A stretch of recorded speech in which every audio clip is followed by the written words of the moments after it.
Nous le disions en titre, une grande avancée dans la compréhension des mécanismes du développement de la maladie d'Alzheimer. Une équipe de chercheurs du CHU de Rouen vient de publier une découverte de portée mondiale dans la très respectable revue Nature Genetics. Ces scientifiques ont mis en évidence qu'une copie excédentaire d'un gène provoque le développement précoce de la maladie. Nous avons ce soir avec nous sur ce plateau le professeur Thierry Frébourg. Bonsoir professeur. Bonsoir. Vous co-signez cet article. Si l'on comprend bien, il y aurait un gène supplémentaire qui engendrerait le développement de la maladie. Tout à fait. La maladie d'Alzheimer, c'est 800 000 personnes donc en France, et une minorité de ces personnes, environ 1000 actuellement, développent cette maladie pour des raisons héréditaires. La maladie se transmet par un parent, d'une génération à l'autre. C'est en observant des familles frappées par la maladie d'Alzheimer de façon congénitale, de façon héréditaire, que vous avez abouti à vos travaux. Voilà. Depuis 12 ans, notre groupe travaille sous la direction du docteur Dominique Campion sur toutes les familles françaises qui sont atteintes de cette forme héréditaire de maladie d'Alzheimer. Nous analysons donc toutes ces familles et dans certains cas, nous étions frappés par le fait que nous ne trouvions pas la cause.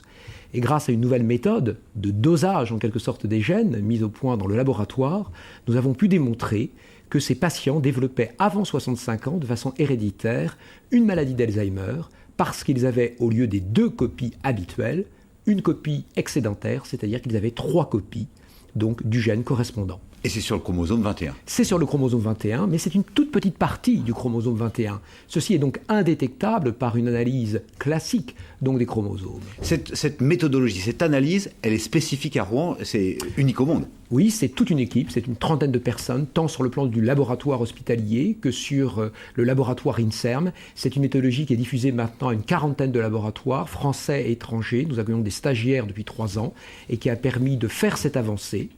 Et d'autre part d'améliorer le diagnostic de nombreuses maladies génétiques, soit des maladies neuromusculaires, soit des formes héréditaires de cancer, par exemple. C'est-à-dire que votre découverte pourrait engendrer d'autres découvertes sur d'autres maladies. Je pense que sur la maladie d'Alzheimer, l'avancée majeure, c'est la compréhension. Cette maladie, elle est connue depuis 1903, Alois Alzheimer.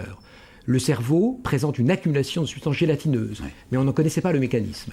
Là, on le comprend. Alors, il nous reste une trentaine de secondes, pas de faux espoirs, il s'agit uniquement de la maladie transmise génétiquement, pas tous les Alzheimer. C'est tout à fait exact. Cette avancée concerne certes les formes héréditaires, mais en comprenant ce qui se passe dans les formes héréditaires, nous comprenons maintenant ce qui se passe probablement dans tous les autres cas de maladie d'Alzheimer.